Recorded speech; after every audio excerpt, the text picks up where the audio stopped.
नमस्कार, बहुत बहुत स्वागत है आप सभी का डीडी न्यूज के इस खास कार्यक्रम इस वक्त में। मैं हूं निखिल सिंह और क्या है इस वक्त की बड़ी खबरें जिनके बारे में विस्तार से जानने समझने को लेकर आपके मन में जिज्ञासा है। क्या है इन खबरों के मायने, क्या है इनके पीछे का एजेंडा।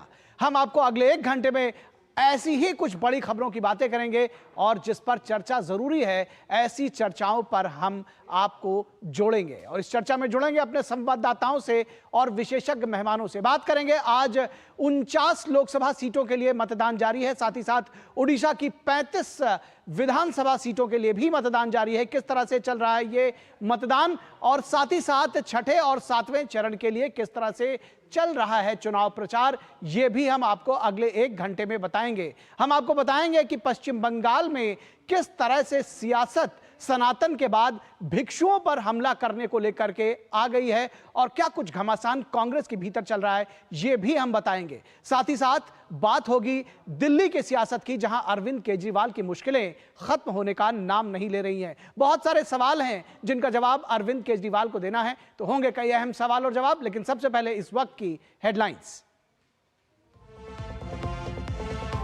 चुनावी माहौल में प्रधानमंत्री नरेंद्र मोदी की डीडी न्यूज के साथ एक्सक्लूसिव बातचीत। कहा, मैं संविधान का पुजारी हूं, शासन चलाने के लिए संविधान ही सबसे बड़ा धर्म ग्रंथ। कांग्रेस की चारों पीढ़ियों ने संविधान का किया अपमान।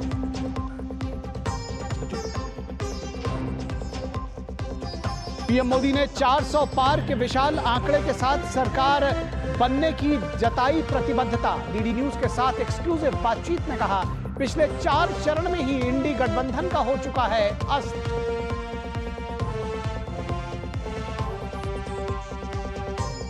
ओडिशा के चुनावी दौरे पर पीएम मोदी ने पुरी में किया भव्य रोड शो। ढेंकनाल में गरजे पीएम मोदी, नवीन पटनायक की सरकार पर बोला हमला। कटक में पीएम मोदी ने 25 साल बाद ओडिशा रचने जा रहा है नया इतिहास।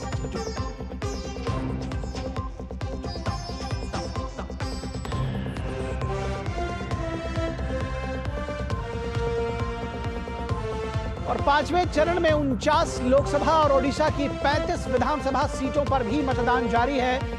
आम से लेकर खास तक हर वर्ग के लोगों में मताधिकार को लेकर उत्साह।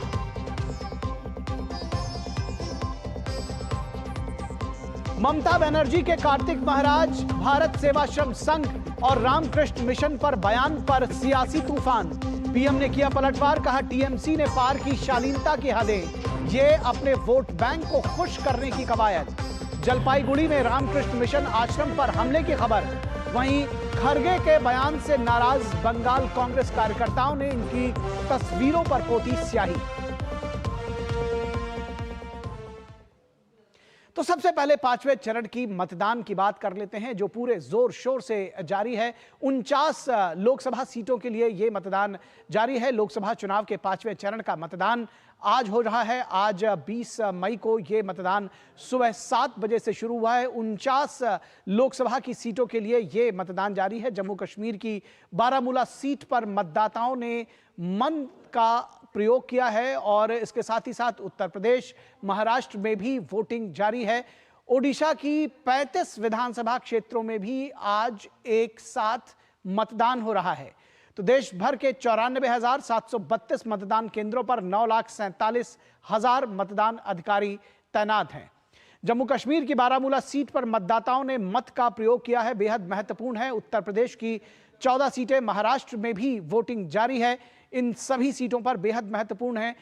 और ओडिशा में 35 विधानसभा क्षेत्रों में भी आज एक साथ मतदान हो रहा है। ओडिशा में विधानसभा के लिए भी चुनाव हो रहा है और इसके तहत 35 सीटों पर मतदान जारी है। देश भर के 94,732 मतदान केंद्रों पर 9,47,000 जो कर्मचारी हैं वो तैनात है। 5वें चरण के साथ कुल 428 सीटों पर चुनाव संपन्न हो जाएगा लोकसभा के लिए। इस दौर में 695 उम्मीदवार चुनाव मैदान में डटे हुए हैं।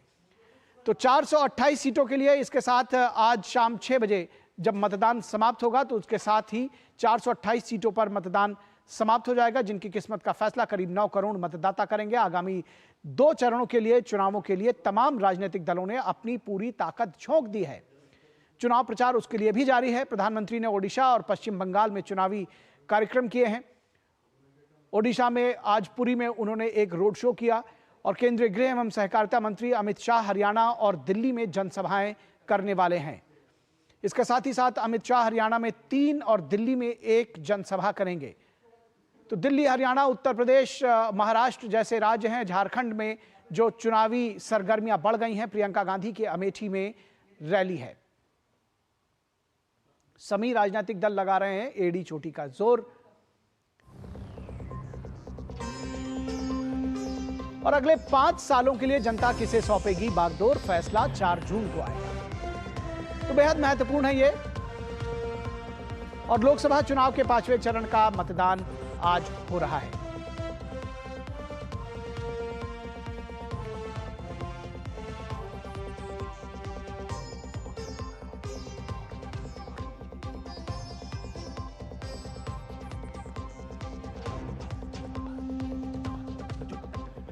और इस पूरी खबर पर बातचीत करने के लिए हमारे साथ देश भर से कुछ मतदाता हमारे सहयोगी जुड़े हुए हैं ग्राउंड जीरो से। हमारे साथ शैलेंद्र मिश्रा अयोध्या से जुड़े हुए हैं। सीधे शैलेंद्र का रुख करेंगे। सबसे पहले शैलेंद्र, अयोध्या में आज मतदान हो रहा है, किस तरह से क्या तस्वीरें आप देंगे? क्योंकि अयोध्या एक केंद्र बिंदु बन चुका है आध्यात्मिक धार्मिक पुनर्जागरण का और उसका संदेश जो है पूरे देश में गया है और लोकसभा चुनाव में इसके खासे मायने हैं। और आज जब अयोध्या और उसके आसपास पोलिंग हो रही है तो बेहद महत्वपूर्ण है, क्या जानकारी देंगे आप?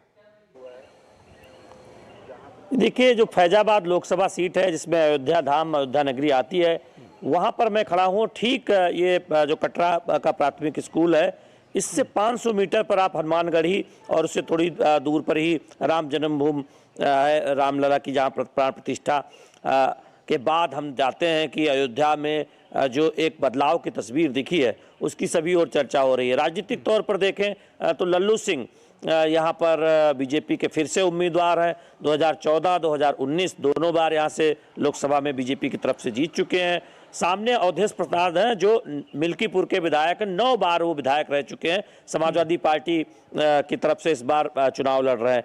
तो ये सीट इसलिए भी महत्वपूर्ण हो जाती है क्योंकि अयोध्या एक बड़े केंद्र के तौर पर हमेशा जानी जाती रही है और बीजेपी के लिहाज से देखें तो निश्चित तौर पर वो हमेशा से ही आप देखें, अगर कुछ एक आध चुनाव छोड़ दें तो लंबे समय से भारतीय जनता पार्टी का कब्जा रहा और 2 बार से तो पिछले लल्लू सिंह ही यहाँ से सांसद रहे हैं। बगल में गोंडा है जहाँ से बीजेपी के ही सांसद हैं कीर्तिवर्धन सिंह, तीसरी बार लगातार चुनाव लड़ रहे हैं बीजेपी से। 14 में जीते, 19 में जीते और 24 में इस बार उम्मीदवार है। सामने श्रेया वर्मा है जो बेनी प्रसाद वर्मा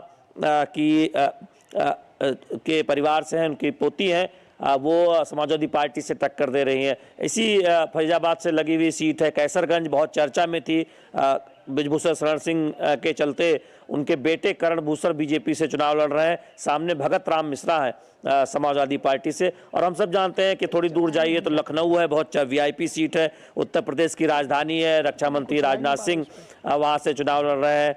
सामने समाजवादी पार्टी के बहुत पुराने नेता हैं। बीच में बाराबंकी पड़ता है, वहाँ से तनुज पुनिया है कांग्रेस पार्टी से और बीजेपी ने वहाँ महिला उम्मीदवार उतारा है।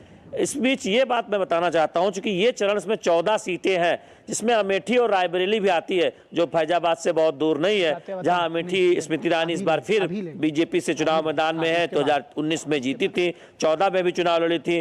रायबरेली खुद राहुल गांधी कांग्रेस से चुनाव लड़ रहे हैं। सामने बीजेपी ने दिनेश प्रताप सिंह जो एमएलसी हैं उन्हें चुनाव मैदान में उतारा है। तो बड़ी चर्चा है अमेठी और रायबरेली की, क्योंकि रायबरेली अमेठी में हमने देखा कि ये चर्चा थी कि राहुल गांधी चुनाव लड़ेंगे वायनाड में मतदान संपन्न होने के बाद, लेकिन वहां से केएल शर्मा को चुनाव मैदान में उतारा गया कांग्रेस की तरफ से। तो इन दोनों सीटों पर भी बहुत सबकी निगाहें रहेंगी कि क्या नतीजा होता है, क्योंकि सिर्फ एक सीट कांग्रेस पार्टी जीत पाई थी, रायबरेली की सोनिया गांधी जीती थी। इस बार सोनिया गांधी नहीं, राहुल गांधी चुनाव लड़ रहे हैं। तो ये एक तरह से ये चरण बीजेपी की राजनीति के लिहाज से इसलिए बहुत महत्वपूर्ण है कि सिर्फ एक सीट बीजेपी रायबरेली की नहीं जीत पाई थी, बाकी सारी की सारी सीटें बीजेपी के खाते में गई थी। तो बीजेपी को अपना प्रदर्शन बचाए रखने और अगर 80 की 80 का जो दावा कर रहे हैं उसको आगे बढ़ना है तो एक सीट जो है उस पर भी मजबूती से बीजेपी ने प्रयास किया है। ठीक है, आपके पास वापस आएंगे शैलेंद्र।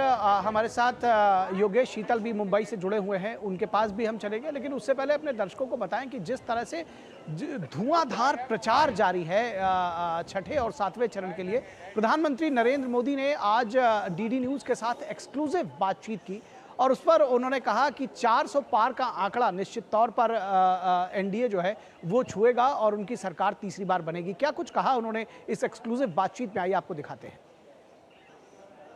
4 चरण के चुनाव इंडी अलायंस पूरी तरह अस्त हो चुका है। कितनी बाइट है? एक ही है। अब जो चरण शुरू हुए हैं वो हमें और 400 पार जाने की मजबूती दे रहे हैं। इतना बड़ा देश है, उसकी आवश्यकताओं को समझना चाहिए, भाई बताओ। उसके आधार पर नीतियां बनानी चाहिए, रणनीति बनानी चाहिए, निर्णय करने चाहिए और तब जाकर के फैसले होते हैं, परिणाम मिलते हैं। और जब नीयत साफ होती है ना तो नतीजे भी शानदार मिलते हैं। तो प्रधानमंत्री ने इस एक्सक्लूसिव बातचीत में कहा कि संविधान उनके लिए सब कुछ है, संविधान उनके सर माथे पर है और साथ ही साथ कांग्रेस पर हमला भी बोला कि कांग्रेस ने कि 4 पीढ़ियों ने लगातार संविधान पर बार बार हमले किए हैं और आज वो स्वयं संविधान पर सवाल उठा रही है। और इससे जुड़ी हुई बाइट्स भी हम आपको दिखाएंगे, लेकिन हमारे साथ योगेश शीतल और शैलेंद्र मिश्रा जुड़े हुए हैं, तो वापस उनके पास आते हैं। और योगेश आपके पास आएंगे। महाराष्ट्र में का जो चुनावी समर है बेहद महत्वपूर्ण है, आज मतदान हो रहा है, किस तरह से क्या जानकारी आप देंगे ग्राउंड जीरो से?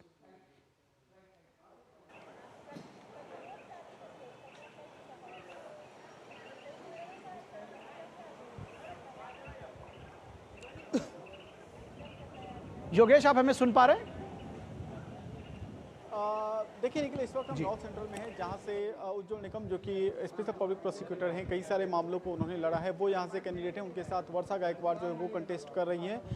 2019 की बात करें तो जो 6 जी निखिल, आवाज आ रही है आप? जी, अब जारी रखिए। निखिल, आप सुन पा रहे हैं मुझे? जी, जारी रखिए।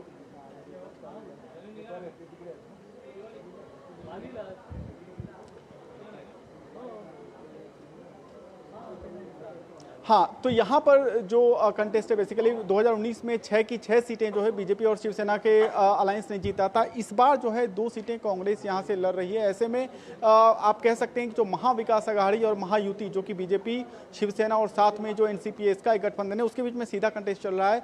वोटिंग परसेंटेज की अगर बात करें तो बहुत अच्छा परफॉर्मेंस अभी तक नहीं रहा है, हालांकि काफ़ी समय अभी बाकी है।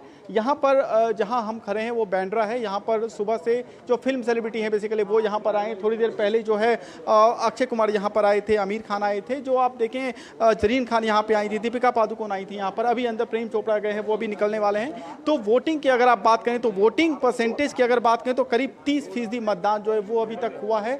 लेकिन मतदान जो है वो अभी चल रहा है। बहुत तरह की व्यवस्थाएं भी की गई थी, बहुत तरह की अपील भी की गई थी। जो भी लोग यहाँ वोट डालने आए उन्होंने मीडिया के माध्यम से अपील की कि ज़्यादा से ज़्यादा संख्या में लोग आएँ और मत करें। अगर पॉलिटिकल लैंडस्केप की बात कीजिए तो कई सारे बड़े कैंडिडेट जो है वो इस फ्रेम में है। मसलन अगर आप पीयूष गोयल की बात कर लीजिए जो कि केंद्रीय मंत्री थे, केंद्रीय मंत्री हैं। इसके अलावा आप भारती पवार की बात कर लीजिए जो नासिक डिंडोरी से कंटेस्ट कर रही हैं। कपिल पाटिल की बात कर लीजिए। ये सब जो बड़े नेता हैं वो कंटेस्ट में हैं। मुंबई का चुनाव इसलिए भी महत्वपूर्ण है क्योंकि मुंबई की जो 6 सीटें हैं उसमें जिसको बढ़त मिलती है उसका कहीं ना कहीं आप कह सकते हैं कि एक तरीके का दबदबा रहेगा। क्योंकि महाराष्ट्र में, जैसा कि हमने कई बार इस बात की चर्चा भी की है कि महाराष्ट्र में इसी साल विधानसभा का चुनाव भी होना है और 2 बड़ी जो क्षेत्रीय पार्टी हैं, चाहे वो एनसीपी हैं, चाहे वो शिवसेना है, वो जो है वो उनमें जो है वो बटी थी। मुझे लगता है कोई सेलिब्रिटी आया है, थोड़ी देर में जो है वो सेलिब्रिटी यहाँ पे आ रहे हैं और यहाँ पे जो है उस तरीके से मत चल रहा है। मुझे लगता है शायद रणवीर कपूर आए हैं इस वक्त मत देने के लिए, हालांकि मैं देख नहीं पा रहा हूं, लेकिन शायद रणवीर कपूर जो है वो आए हैं क्योंकि कई सारे वोटर जो हैं ऑलरेडी यहाँ पे वोट कर चुके हैं।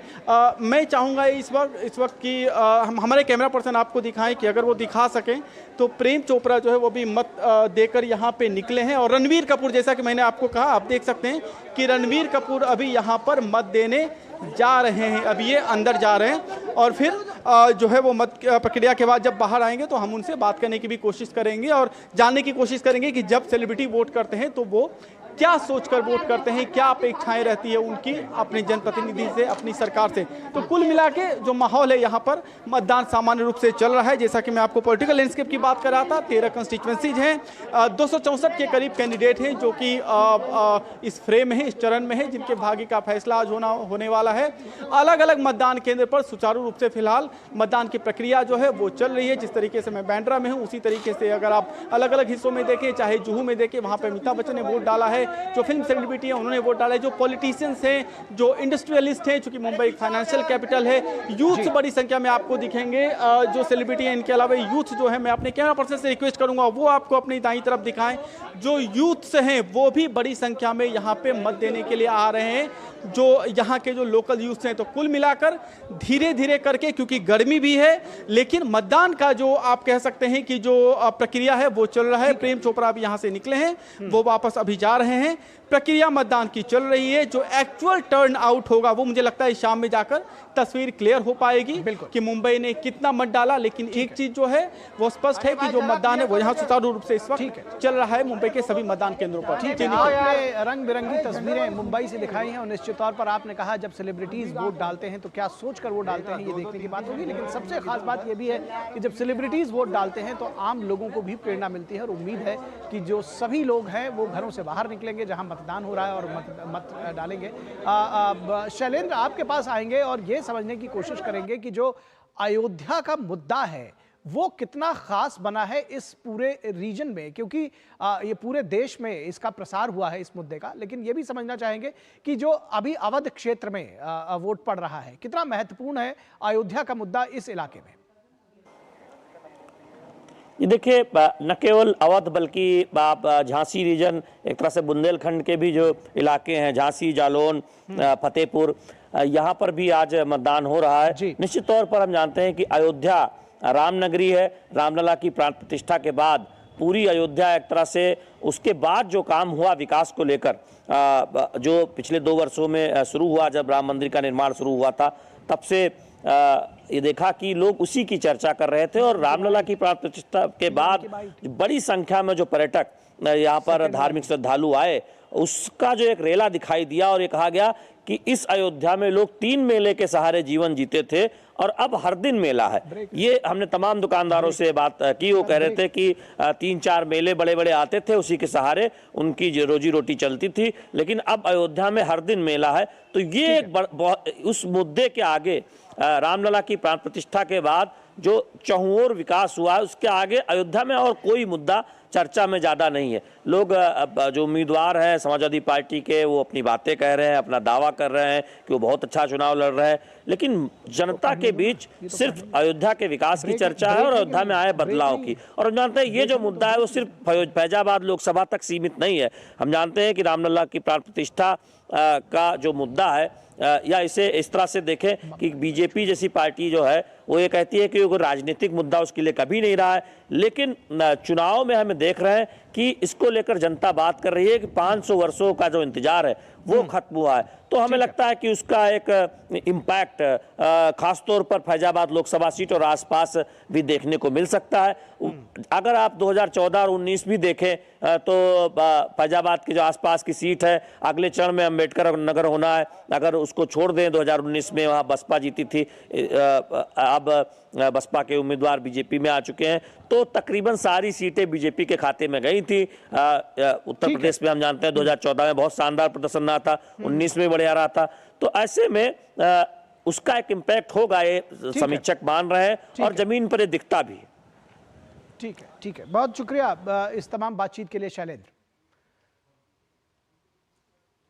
और हमारे साथ हमारे संवाददाता योगेश शीतल भी जुड़े थे, उनका भी शुक्रिया। और इसके बाद बात करेंगे कि सनातन के बाद भिक्षुओं पर निशाना, आखिर कहीं पर निगाहें कहीं पर निशाना, क्या ऐसा है? भिक्षुओं पर निशाना, क्या वोट बैंक पर निगाहें? इस पर चर्चा करेंगे विस्तार से, लेकिन रुकेंगे एक छोटे से ब्रेक के लिए। आप कहीं मत जाइएगा, जल्द हाजिर होंगे।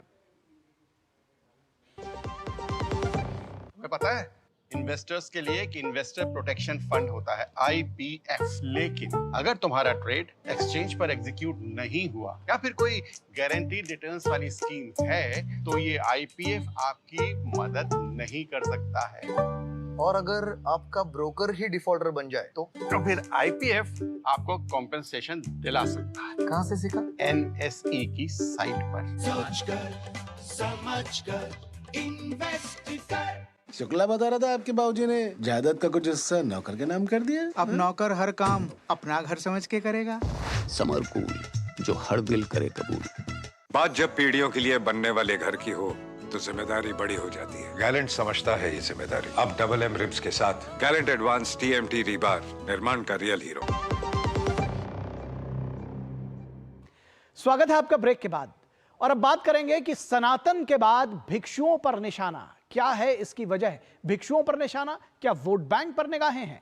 और बात कर रहे हैं पश्चिम बंगाल की सियासत की, जहां ममता बनर्जी के कार्तिक महाराज, भारत सेवाश्रम संघ और रामकृष्ण मिशन पर बयान ने सियासी तूफान खड़ा कर दिया है। दरअसल सियासी तूफान ही नहीं बल्कि खबर यह भी आ रही है कि जलपाईगुड़ी में रामकृष्ण मिशन के एक आश्रम पर भिक्षुओं के ऊपर हमला भी किया गया है। हथियारबंद लोगों ने हमला किया है, CCTV कैमरों को तोड़ दिया है, आश्रम के अंदर घुस गए हैं और तमाम सारा जो तोड़फोड़ है वो किया है। तो ये मामला अब हिंसक भी होता जा रहा है, सिर्फ सियासी ही नहीं रहा। ममता बनर्जी ने आरामबाग में चुनावी सभा में कुछ भिक्षुओं पर बीजेपी के लिए काम करने का आरोप लगाया था।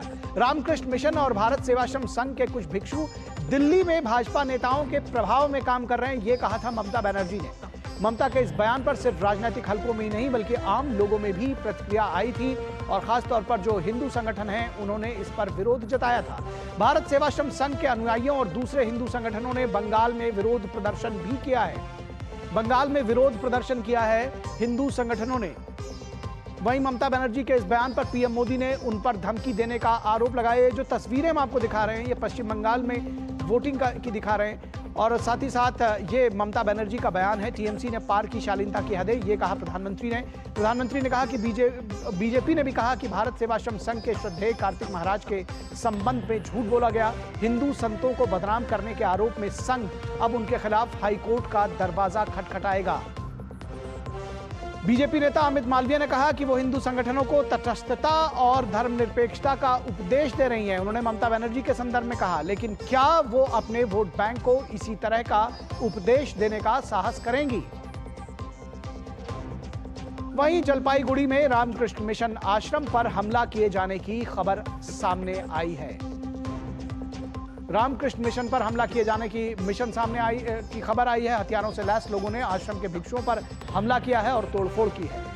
मल्लिकार्जुन खड़गे के बयान से नाराज कार्यकर्ताओं ने कोलकाता में प्रदेश कांग्रेस भवन में उनकी तस्वीरों पर स्याही पोती है। ये कांग्रेस से जुड़ी हुई खबर आपको बता रहे हैं। जो एक और तूफान वहां मचा हुआ है। ममता बनर्जी ने कहा था कि केंद्र में इंडिया ब्लॉक की सरकार बनने पर वो उनको बाहर से समर्थन देंगी और इस पर अधीर रंजन चौधरी ने कहा था कि ममता पर उनको भरोसा नहीं किया जा सकता, वो तो बीजेपी के साथ भी जा सकती है।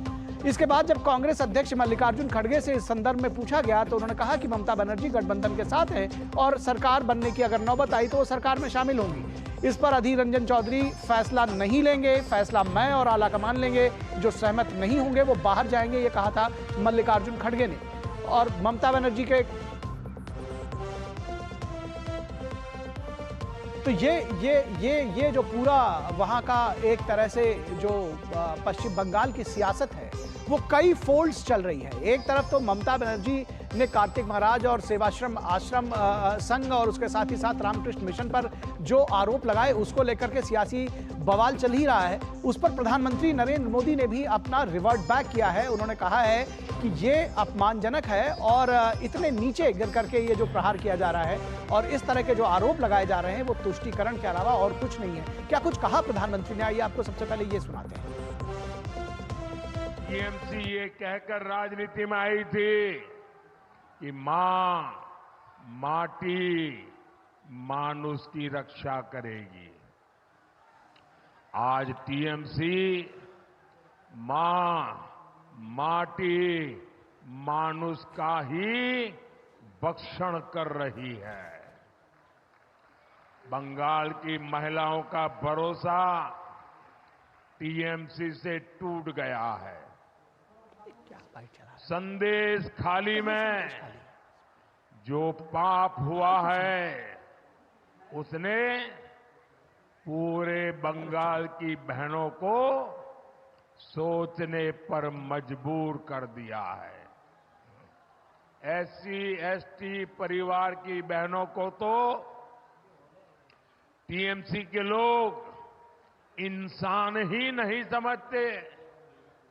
अपने शाहजहां को बचाने के लिए टीएमसी के लोग संदेश खाली की बहनों को ही दोषी ठहरा रहे हैं, उनके चरित्र पर सवाल उठा रहे हैं। जैसी भाषा ये लोग उनके लिए बोल रहे हैं, इसका जवाब बंगाल की हर बेटी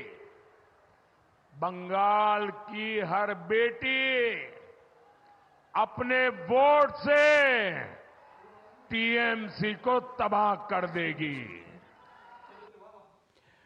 और इस पूरे प्रकरण पर दरअसल ममता बनर्जी ने कहा क्या था? ममता बनर्जी ने कहा कि मैं कार्तिक महाराज का नाम मैंने पहले से सुना है, भारत सेवा संघ का मैं लंबे समय से सम्मान करती आई हूं, लेकिन जो व्यक्ति ये कहता है कि मैं टीएमसी के एजेंट को बैठने नहीं दूंगा, उसे मैं साधु नहीं मानती, क्योंकि वो सीधे राजनीति करके देश का सर्वनाश कर रहा है। मैंने पहचान कर ली है ऐसा कौन कौन कर रहा है, और आसनसोल के रामकृष्ण मिशन की उनके साथ में क्या भूमिका है, क्या मैं रामकृष्ण मिशन को मैंने कभी मदद नहीं की, ये देखने की बात है। और ये सारी चीजें ममता बनर्जी ने कहा, जिसके बाद ये सियासी बवाल मचा हुआ है। আমি শুনেছি অনেক দিন ধরে কার্তিক মহারাজ ভারত সেবা সংঘকে আমি খুব শ্রদ্ধা করতাম। আমার শ্রদ্ধার্ঘের একটা তালিকায় তারা অনেক দীর্ঘ ধরে দিন ধরে আছে, কিন্তু যে লোকটা বলে আমি তৃণমূল কংগ্রেসকে এজেন্ট বসতে দেবো না, সে লোকটাকে আমি সাধু বলে মনে করি না। তার কারণ তিনি ডাইরেক্ট পলিটিক্স করে দেশটা সর্বনাশ করছেন। আমি আইডেন্টিফাই করেছি কে কে করেছেন। আসানসোলে একটা রামকৃষ্ণ মিশন আছে, আমি রামকৃষ্ণ মিশনকে কি হেল্প করিনি। और इस पूरे विषय पर बातचीत करने के लिए हमारे साथ दो खास मेहमान और हमारे विशेष संवाददाता वो भी जुड़े हुए हैं। हम पहले मेहमानों से आपका परिचय करा दें। हमारे साथ संजय सरकार जो कि टीएमसी के लीडर हैं वो हमारे साथ जुड़े हुए हैं, और सौरभ सिकदर जो कि भाजपा के प्रवक्ता हैं वो हमारे साथ जुड़े हुए हैं, और हमारे संवाददाता प्रसेनजीत बख्शी जो कि सीनियर रिपोर्टर हैं, वरिष्ठ संवाददाता हैं, वो हमारे साथ जुड़े हुए हैं। तो सबसे पहले मैं प्रसेनजीत के पास आऊँगा, और प्रसेनजीत आपसे ग्राउंड रिपोर्ट जानना समझना चाहेंगे, क्योंकि खबरें ये भी आ रही हैं कि जलपाईगुड़ी में रामकृष्ण सेवा मिशन पर एक हमला हुआ है। उससे पहले जो पूरी सियासत है पश्चिम बंगाल की, उसमें बड़ा उबाल है इस पूरे प्रकरण को लेकर के। आप क्या जानकारी देंगे? देखिए निखिल, सबसे पहले तो ये बता दूं कि आज सुबह ममता बनर्जी ने कुछ रिजॉइंडर देने की कोशिश की है कि मैं रामकृष्ण मिशन या भारत सेवाश्रम संघ या इस्कॉन को नहीं कहना चाह रही थी। मैंने एक दो संत के बारे में बताया। ये देखिए, बात ये समझना चाहिए कि जैसे तीर निकल जाने के बाद वापस लेना मुश्किल है, उसी तरह से अगर अपने बात निकल जाए तो उसको वापस कराना मुश्किल है, चाहे आप कितना भी रिजॉइंडर दे। बात यह है कि जो लंबी जो भाषण उन्होंने परसों दी थी, ये वही है कि ममता बनर्जी पूरी तरह से अस्त व्यस्त हो गई है। उनको ये समझ में नहीं आ रहा है कि किस तरह से ये जो 30%, फिर से मैं पिछले 4-6 महीनों से निखिल जब भी हम बात कर रहे थे, हम 30% की बात कर रहे थे कि ये बंगाल की चुनाव 30% की चुनाव है, और ये अगर जमीन के नीचे से खिसक जाए, चाहे वो वाम मोर्चे के लिए हो, चाहे वो आज की तृणमूल कांग्रेस के लिए हो, तो किसी भी चुनाव में अपना जगह बनाना मुश्किल है। जिस तरह से कांग्रेस और वाम मोर्चा आज शून्य में तब्दील हो गए हैं, उसी तरह से अब डर गई है ममता बनर्जी कि ना हमारी पैर के नीचे से जमीन ना खिसक जाए। तो इसीलिए जिस तरह से उन्होंने इस तरह की इंटरनेशनल ऑर्गेनाइजेशन के ऊपर जिस भाषा में और जिस शरीरी भाषा में, जिस बॉडी लैंग्वेज की तहत उन्होंने ये आक्रमण किए, तो इसके बारे में अगर ये व्याख्यान मैं करना चाहूं तो उन्होंने पूरी तरह से मुस्लिम समाज को ये मैसेज देना चाह रही थी कि देखिए, मैं ये सनातनी को छोड़ता नहीं हूं, मैं ये अगर कुछ तथाकथित गलती करते हैं तो इनके ऊपर मैं इसी तरह से आक्रामक हो सकता हूं। ये जो मैसेज उन्होंने करना चाह रही थी वो मैसेज उन्होंने परसों किया है, लेकिन इसका जो काउंटर प्रोडक्ट कल परसों, आज और कल में उन्होंने उनको महसूस में आ गया, उसके बाद वो रिजॉइंडर देकर किसी तरह से स्थिति को संभालने की कोशिश में है। पता नहीं ये स्थिति कितने दूर तक वो संभाल पाई है, लेकिन ये सिर्फ स्थिति संभालने की कोशिश में ममता बनर्जी निकली। जी जी जी जी मैं संजय जी के पास आना चाहूंगा। संजय सरकार, आपसे समझना चाहेंगे, क्या अब ममता बनर्जी को लगता है कि कुछ ज्यादा बोल दिया अपने वोट बैंक को साधने में? जो आरोप है आप लोगों के ऊपर कि ये दरअसल और कुछ नहीं है, सनातन के बाद भिक्षुओं पर हमला, इसलिए ताकि जो वोट बैंक है, जो तुष्टीकरण है, उसको साधा जा सके, 30% वोट जिसकी बात अभी प्रसेनजीत कर रहे थे। बिल्कुल नहीं, कोई सनातन के बारे में भी नहीं हो रहा है यहाँ चर्चा, और नहीं हो रहा है यहाँ पर कोई धर्म के मात्र कोई मजहब के बारे में। एक संत होके बोल रहा है हमको टीएमसी को एजेंट को बैठने नहीं देंगे, दादागिरी नहीं है। एक संत बोल सकता है क्या टीएमसी को एजेंट के बैठने नहीं देंगे वहां पर? इतना बड़ा दादा बन गया है क्या एक संत? आप अगर इतने दादा हो गया तो आप भगवा झंडा ले लिए, भारतीय जनता पार्टी को कमल छाप झंडा ले लीजिए, रास्ता में आ जाइए, आपसे राजनीति मुकाबला हम कर लेंगे, बिल्कुल कर लेंगे। जैसा हम लोग भारतीय जनता पार्टी को जब्त कर रहे हैं, बंगाल में 0 सन्नाटा हो चुके हैं, 10 सीट में वो लोग लड़ाई कर रहे हैं, और 4 तारीख नतीजा जो आएंगे ना, आपको अगर 4 से 5 सीट अगर जीत जाएंगे, नतीजों पर तो यही दावा बीजेपी वाले भी कर सकते हैं। मैं कह रहा हूँ नतीजों पर यही दावा तो बीजेपी भी कर सकती है।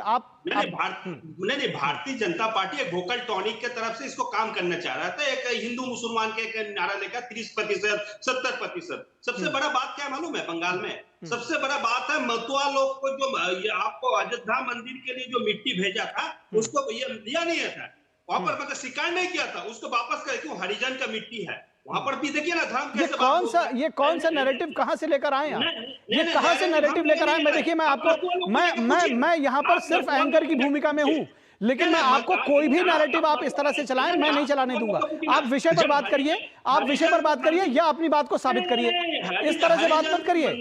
हरिजन का जो मथुआ लोग हरिजन हो तो भाई साहब, उस मंदिर में जिस हरिजन की बात कर रहे हैं, हरिजन पुजारी हैं, क्या आपको जानकारी है इस बात की? हरिजन उस मंदिर में पुजारी हैं, क्या आपको जानकारी है? आपको सरकार साहब इस बात की जानकारी है कि हरिजन उस मंदिर में पुजारी हैं? आपको जानकारी है? आपको जानकारी है कि नहीं, ये बताइए। आपको जानकारी है कि नहीं, पहले बताइए संजय जी। इस तरह से नहीं चलेगा ना, इस तरह नहीं, वन वे ट्रैफिक नहीं है, वन वे ट्रैफिक नहीं है। संजय जी मेरे सवालों का जवाब दीजिए, संजय जी। ऐसे नहीं चलेगा, ऐसे नहीं चलेगा। आप सुनना पड़ेगा, आपको सुनना पड़ेगा। आप हिंदू है? नहीं, हिंदू मुस्लिम की बात नहीं हो रही है, हिंदू मुस्लिम की बात नहीं हो रही है संजय जी, आपको सुनना पड़ेगा। संजय जी, मैंने जो सवाल पूछा, आपने इसमें आप इसमें दूसरे नैरेटिव लेकर आ रहे हैं, आपने कहा मथुआ समाज का मिट्टी वहां पर स्वीकार नहीं किया गया। आप साबित करेंगे इसको? आप साबित करिए, पहले आप साबित करिए। आपको जानकारी है वहां पर कि आपको जानकारी है कि सभी जो वहां पर ओबीसी भी पुजारी हैं, वहां पे हरिजन भी पुजारी हैं, जिसको आप हरिजन कह रहे हो। देखिए, आप एक तरफा मत चलाइए, सवालों का जवाब दीजिए और विषय पर रहिए। नहीं, इस तरह से नहीं चलेगा ना। चलिए, मैं बीजेपी के पास जाऊंगा। मैं अगर सवालों का जवाब नहीं दे रहे, मैं आपको बोलने नहीं दे सकता। नहीं, इस तरह से नहीं चलेगा।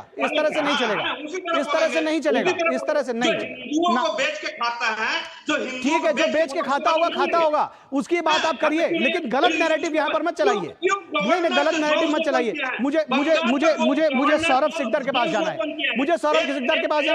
मैं पीसीआर से रिक्वेस्ट करूंगा, मुझे सौरभ सिकदर के पास जाना है। सौरभ सिकदर के साथ कनेक्ट कीजिए जी। आपके ऑडियो आउट कर रहे हैं, आप चूंकि सुन नहीं रहे हैं, ये डिबेट का तरीका नहीं हो सकता। ये डिबेट का तरीका नहीं हो सकता कि आप वन वे ट्रैफिक चलाते रहें, आपसे कुछ पूछा जा रहा है, आप उसका जवाब ना दें और वन वे चिल्लाते रह जाएं। ठीक है, आप कृपया इस बात को समझने की कोशिश करें। संजय जी, इस बात को समझने की कोशिश करें कि दरअसल जो विषय है आप उस पर रहें, आप उसको कहीं और से और लेकर जा रहे हैं, और वो भी गलत रिकॉर्ड के साथ में। तो ये नेशनल टीवी आपको ये इस बात की इजाजत नहीं देगा कि आप कोई भी कुछ भी बोले और आप उस पर या तो आप उसको साबित करिए, और ये विषय भी नहीं है आपका। ठीक है, हम सौरभ जी के पास जाएंगे। सौरभ जी, ये जो पूरा प्रकरण है, आपको लगता है कि तुष्टीकरण के लिए किया गया है? क्या आप लोग कह रहे हैं और किस तरह से? क्योंकि इस तरह की बातें सामने आ रही हैं कि भाई वहां पर अब जो केवल विरोध प्रदर्शन तक नहीं रह गया है, बल्कि यह मामला हिंसक भी हो रहा है। तुष्टीकरण तो 100% है। इसमें ममता बनर्जी तुष्टीकरण का ही राजनीति करता है। इसी ममता बनर्जी ने बोला था कि जो गाय दूध दे सकता है मैं उसका लात खाने के लिए तैयार हूं। इसके एक मंत्री ने बोला था कि कलकत्ता में हम मिनी पाकिस्तान बना देंगे। ये जो इशारा है ये बहुत स्पष्ट है।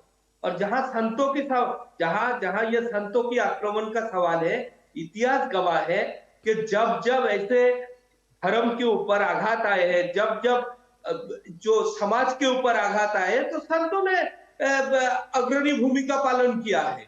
हमने देखा है कि ब्रिटिश के खिलाफ भी सन्यासी विद्रोह हुआ था, इतिहास में हमने पढ़े थे।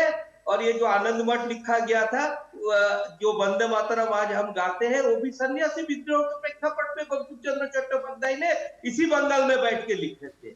ये भारत सेवाश्रम, रामकृष्ण मिशन, इस्कॉन, ये जनहित के काम करते हैं। ये धर्म से भी उठ के ये लोगों के भलाई के लिए, लोगों के आपद में विपद में पास में आके खड़े होते हैं। कितने स्कूल चलाते हैं, कितने फ्री हॉस्पिटल चलाते हैं। कहीं पे भी कोई नेचुरल कैलामिटी होता है तो आर्मी से पहले ये लोग राहत लेके पहुंच जाते हैं।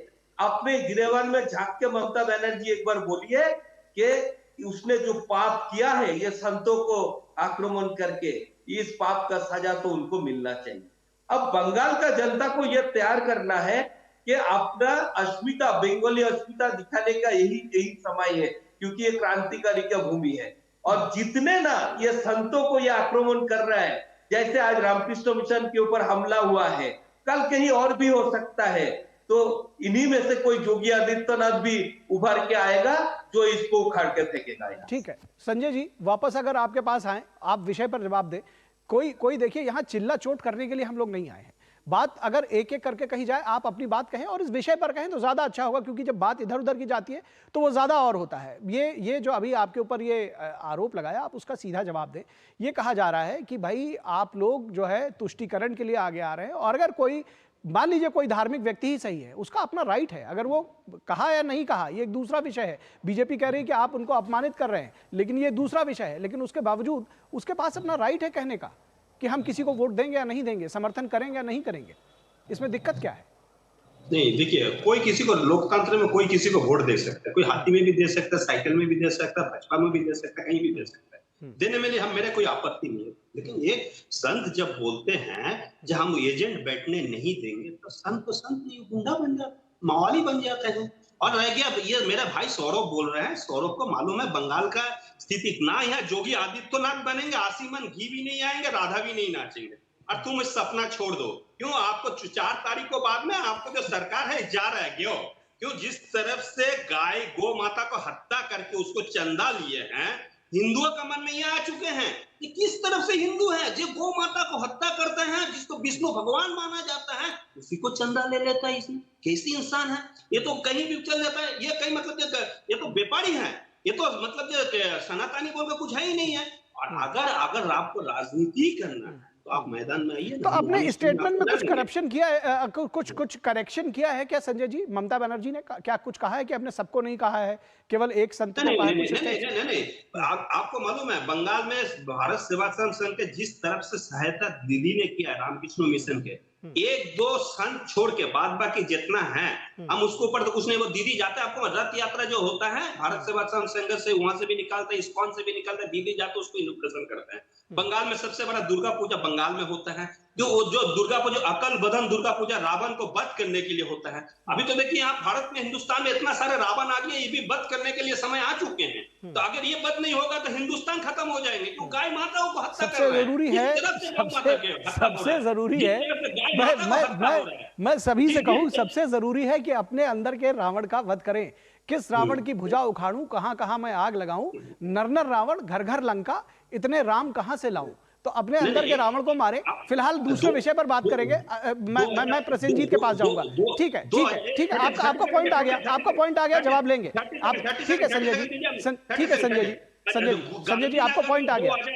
2008 में गांधीनगर में 13 अक्टूबर के दिन ठीक है, आपका पॉइंट आ गया। क्यों एक्सटेंड कर रहे हैं उसको? मैं मान लिया आपकी बात, सबने सुन लिया है। क्यों करवा रहा है? कभी गांधीनगर, कभी अयोध्या, बंगाल को लेकर बात कीजिए ना। अरे ऐसे मत करिए, देखिए ऐसे में किसी की बात समझ नहीं आ रही है, ऐसे में किसी की बात। चलिए मैं प्रसेनजीत के पास आऊंगा, मैं प्रसेनजीत बख्शी के पास आऊंगा। प्रसेनजीत, एक विषय और भी है जिस पर शायद हमारे तृणमूल कांग्रेस के जो साथी हैं वो उस पर रिएक्ट कर सकें कि पश्चिम बंगाल में इस वक्त कांग्रेस और तृणमूल के बीच में बड़ा घमासान मचा हुआ। कांग्रेस के कार्यकर्ता ही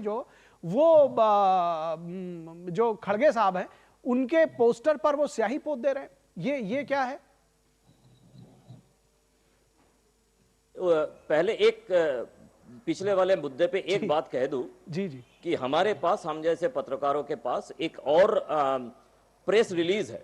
प्रेस रिलीज है बंगियो इमाम परिषद बोल के एक ऑथराइज्ड और रजिस्टर्ड ऑर्गेनाइजेशन है, जिनकी तरफ से ये खुलेआम विज्ञप्ति देके बताया गया है कि बीजेपी को वोट मत दो, बीजेपी कम्युनल है और तृणमूल कांग्रेस को वोट दो। तो इसीलिए कहानी यह है कि इस ऊपर ममता बनर्जी का कोई टिप्पणी, किसी तरह की कोई बयान अभी तक हमको सुनने को नहीं मिला। ये जो बयान है ये 10 तारीख को, मई महीने की 10 तारीख को दिया गया था। तो इसीलिए ये जो सवाल है, ये जो सफाई है कि किसी एक संत के लिए दिया गया है, ये दरअसल गलत है। ये पूरी तरह से ये सारे इस्कॉन, रामकृष्ण मिशन और भारत सेवाश्रम संघ, ये संगठन के ऊपर आरोप ममता बनर्जी ने लगाई थी, पहली बात। दूसरी बात है जो अब के मुद्दे के बारे में आप बता रहे हैं कि खड़गे साहब ने अचानक ये कह दिया है प्रसेनजीत, खड़गे साहब के बारे में आप बात करें और वहां की जो इंटरनल पॉलिटिक्स है उसके बारे में बात करें। खड़गे साहब ने कहा क्या कुछ है, आइए अपने दर्शकों को पहले सुना देते हैं, उसके बाद फिर आपके पास आते हैं। अब ममता जी, पहले तो उन्होंने ये कहा कि हम बाहर से सपोर्ट करते हैं। ये पहले से भी हुआ, बहुत से पार्टियां बाहर से सपोर्ट करते आते हैं। रिसेंटली और एक स्टेटमेंट उनका आया है कि अगर सरकार बनती है तो सरकार में हम शामिल हो जाएंगे। तो नेचुरली वो गठबंधन के साथ है, ये स्पष्ट है। ठीक है, वो गठबंधन के साथ है, ये स्पष्ट है, लेकिन जो लोग उनके साथ सहमत नहीं है वो अपना रास्ता नापें। कुछ एग्जैक्टली इस वर्ड्स में नहीं, लेकिन मतलब यही था। क्यों प्रसेनजीत? बिल्कुल, देखिए ये क्रोनोलॉजी समझना जरूरी है। ये वही कांग्रेस है जिन्होंने वाम मोर्चे के खिलाफ लड़ाई की नहीं है बोल के 1998 में तृणमूल कांग्रेस ममता बनर्जी ने बनाई थी। अब वो तृणमूल कांग्रेस के खिलाफ कांग्रेस नहीं लड़ रहा है, इसीलिए अधीर रंजन चौधरी का लड़ाई जारी है, ऐसा उन्हें की अधीर रंजन चौधरी की तरफ से बताया जाता है। और ऊपर से खड़गे जी ममता बनर्जी के साथ और ममता बनर्जी खड़गे जी के साथ हाथ मिला के, मतलब यहाँ पे थोड़ा बहुत साइन बोर्ड जो कांग्रेस की बचा हुआ है, वो साइन बोर्ड के ऊपर भी लिपापोती करने की काम खड़गे जी ने कर दिया है। और किसके खिलाफ कर दिया है? अधीर रंजन चौधरी, जो अभी तक लोकसभा में अपोजिशन लीडर है या leader of the largest party है, और सीडब्ल्यूसी में खड़गे जी का साथी है, और खड़गे जी से ज्यादा टाइम वो जो लोकसभा चुनाव है वो जीत चुके हैं।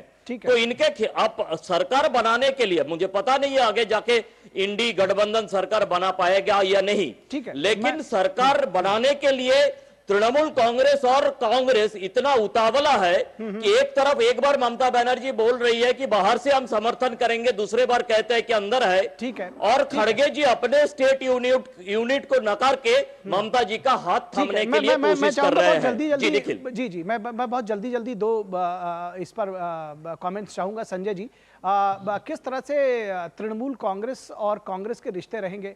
यहाँ पर आप लड़ रहे हैं, बाहर में आपकी नेत्री कह रही हैं कि वो जो है जब सरकार बनेगी तो बाहर से समर्थन करेंगे।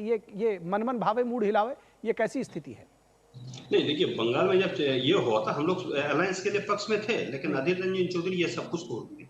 देखिए, अधीर रंजन चौधरी भारतीय जनता पार्टी के हाथ में तम्बाकू खाता, बंगाल में दोस्ती करता है, दिल्ली में राहुल गांधी कुश्ती कर रहा है, जंग लड़ रहे हैं वहां पर। ऐसा तो नहीं हो सकता है ना। अगर लड़ना है तो खुलेआम लड़ो ना, आप पीछे से क्यों ये कर रहे हो? छोड़ी मारने का कोशिश मिर्जाफर का काम वो करते जा रहा है। और रह हम लोग कांग्रेस का पहले भी बोला अलायंस में था, आज भी बोल रहे हम लोग अलायंस में था और इंडिया गठबंधन सरकार बना रहे। ठीक है हम बाहर से समर्थन करें, अंदर से कोई अलग बात है, लेकिन मेरे पास समय बिल्कुल खत्म है। मेरे प्रोड्यूसर मुझे कह रहे हैं बार-बार वाइंड अप करने के लिए। मैं सौरभ जी के पास जाऊंगा। इस पर आखिरी कमेंट्स आपका। सौरभ जी, किस तरह से आपके लिए लड़ाई आसान बना रहे हैं कांग्रेस और टीएमसी आपस में लड़कर? नहीं, ये लड़ाई ऐसा हो रहा है, चित भी मेरा पट भी मेरा, मतलब ये ड्रामा लोग समझता है।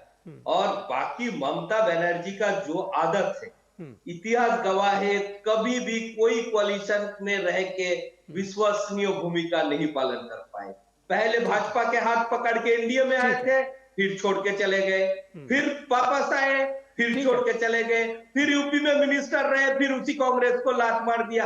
ऐसे ममता बनर्जी को कौन विश्वास करता है? चलिए ठीक है, आपका पॉइंट आ गया। अब हमारे पास समय आज के लिए बस इतना ही है। सौरभ जी, बहुत शुक्रिया आपका, संजय जी आपका भी, और प्रसन्नजीत आपका भी हमारे साथ जुड़ने के लिए और इस तमाम विषय पर बातचीत करने के लिए। और इसके बाद हम मालीवाल मामले की बात करेंगे। सवालों के घेरे में किस तरह से आए हैं केजरीवाल, उनको सवालों के जवाब देने पड़ रहे हैं। लेकिन रुकेंगे एक छोटे से ब्रेक के लिए, कहीं मत जाइएगा, जल्द हाजिर होंगे। मैं कैप्टन होता ना, ओपन कराता। अब हर कोई ओपन करेगा तो मैच कौन क्लोज करेगा? तो भाई साहब, अब कोई किसी की लाइफ में आग नहीं लगा पाएगा। समर कूल, जो हर दिल करे कबूल। कार तो काफी डैमेज हो गई। नो प्रॉब्लम, मैंने पॉलिसी बाजार को बुला लिया। सर, कार का रिपेयर और क्लेम सेटलमेंट सब हम संभाल लेंगे। इतनी जल्दी? काफी महंगा कार इंश्योरेंस लिया होगा। काफी सेव किया पॉलिसी बाजार से। पॉलिसी बाजार पे कार इंश्योरेंस कंपेयर करके 8,000 रुपए तक बचाओ।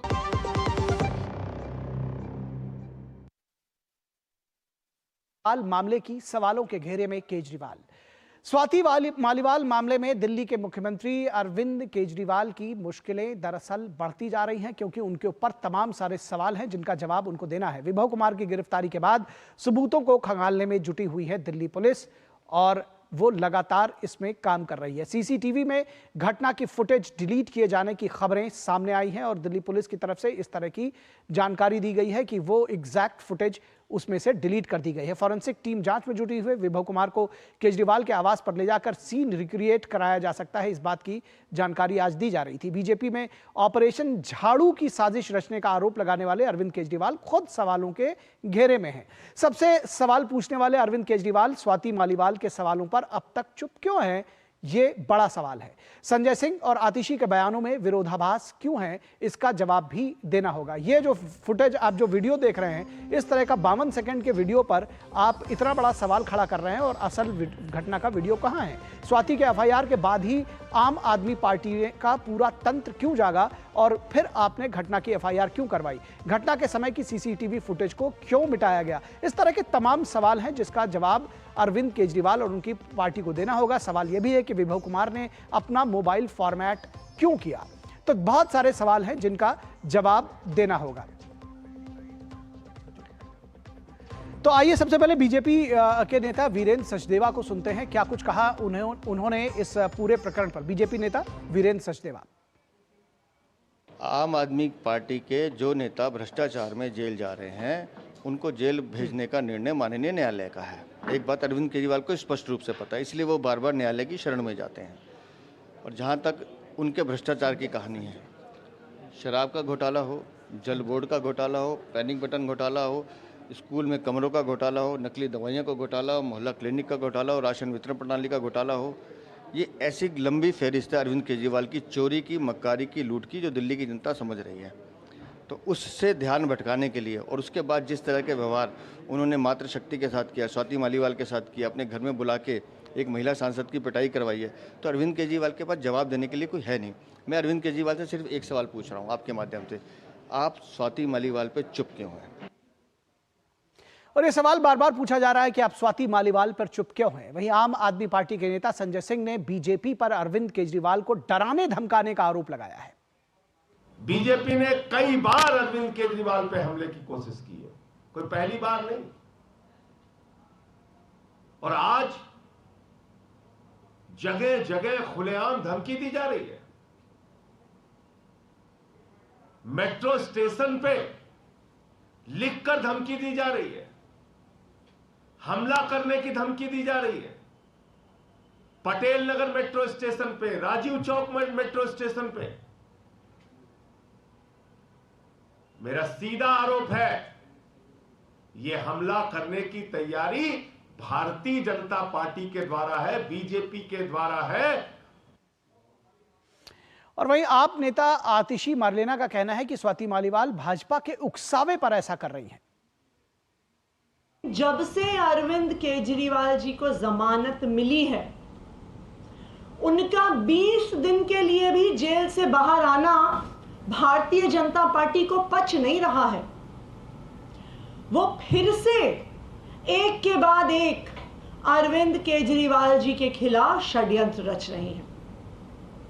अभी पिछले कुछ दिनों में ही हमने देखा किस तरह से स्वाति मालीवाल जी को मोहरा बनाकर अरविंद केजरीवाल जी के खिलाफ एक षड्यंत्र रचा गया। किस तरह से उनका इरादा था कि अरविंद केजरीवाल जी पे आरोप लगेंगे। हमारा मानना है कि स्वाति मालीवाल जी पर उनके एसीबी के केस को लेकर दबाव बनाया गया और उनको इस षड्यंत्र का चेहरा बनाया गया, लेकिन वो षड्यंत्र भी कामयाब नहीं हुआ। तो बहुत सारी कहानियां दरअसल अगर कहा जाए तो गढ़ी भी जा रही हैं, बहुत सारी चीज़ें इस पे सच भी होंगी, बहुत सारी चीज़ें झूठ हैं, लेकिन दरअसल ये आम लोग भी समझ रहे होंगे और ये जानना ज़रूरी है कि इसमें सच क्या है और झूठ क्या है। लेकिन सवालों के जवाब अरविंद केजरीवाल नहीं दे रहे हैं, ये भी एक बड़ा सवाल है। फिलहाल रुकेंगे एक छोटे से ब्रेक के लिए। ब्रेक के बाद अपने संवाददाता के पास जाएंगे और समझने की कोशिश करेंगे कि ये सियासत किस करवट बैठेगी।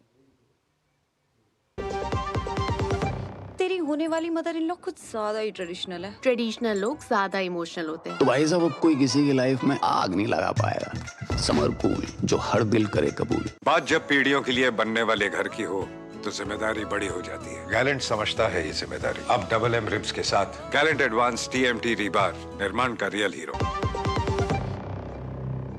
स्वागत है आपका ब्रेक के बाद और सीधे रुक करेंगे अपने संवाददाता अमरेंद्र गुप्ता का, जो इस पूरी खबर पर नजर बनाए हुए हैं और वो हमको इस बारे में और ज्यादा जानकारी देंगे। अमरेंद्र, आपसे समझना चाहेंगे सबसे पहले बात तो अभी क्या अपडेट है इस मामले में, और साथ ही साथ दिल्ली की सियासत पर क्या कुछ असर हो रहा है, क्योंकि 25 तारीख को तो वोट भी यहाँ पड़ेंगे, ऐन चुनावों में ये सारी चीजें हो रही हैं।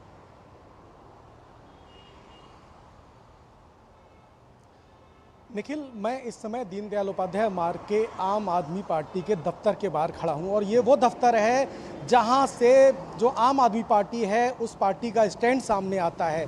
और आज जब आपने अभी 3 बयान सुनाए, वो तीनों बयान आज इसी दफ्तर में 3 प्रेस कॉन्फ्रेंस कर दिए गए, जिसमें संजय सिंह ने आज प्रेस कॉन्फ्रेंस की, आतिशी ने की, सौरभ भारद्वाज ने की और एक आपके प्रवक्ता ने भी की।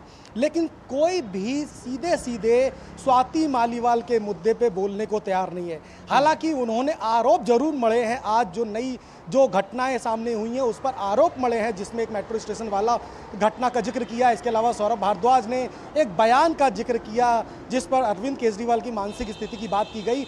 लेकिन कोई भी अभी तक इस पूरे मामले पर साफ नहीं बोल रहा है। रही बात स्वाति मालीवाल की, तो देखिए स्वाति मालीवाल का मामला कोई साधारण मामला नहीं है। स्वाति मालीवाल जो हैं वो आम आदमी पार्टी की न सिर्फ राज्यसभा सांसद हैं बल्कि दिल्ली महिला आयोग की पूर्व अध्यक्ष भी रही हैं और उनके ऊपर महिलाओं की जिम्मेदारी थी। और आज उस महिला को मुख्यमंत्री के घर पर खुलेआम पीट दिया जाता है और उसके बाद पार्टी का स्टैंड अभी तक बहुत साफ नहीं है। गोल गोल बातें करते। अरविंद केजरीवाल ने लगातार जब विभव को गिरफ्तार किया गया उस दिन भी उन्होंने शाम को एक वीडियो संदेश जारी किया जिस पर उन्होंने एक खुले मंच के तौर पर एक चुनौती देते हुए बीजेपी दफ्तर की ओर मार्च करने की बात की और कल उनका वो धरना प्रदर्शन भी देखा गया। हालांकि उनके इस जी अमरेंद्र, आपने लगभग अपनी बात कह दी। दरअसल इसमें बहुत सारे सवाल हैं और उन सवालों के जवाब अरविंद केजरीवाल को देने होंगे। संजय सिंह ने ये क्यों कहा कि अरविंद केजरीवाल ने इस मामले का संज्ञान लिया है और वो इस पर कड़ी कार्रवाई करेंगे, यानी कि इसमें ज़रूर इस तरह की बातें थी जो कि बाद में बोल्ड की जा रही है। ये एक आम समझ की बात है।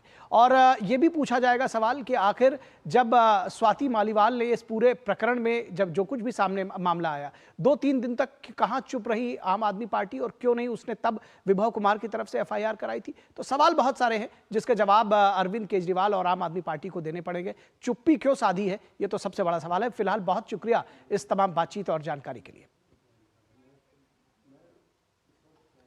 तो इस वक्त के इस अंक में बस इतना ही। हमारी पूरी टीम को दीजिए इजाजत। नमस्कार।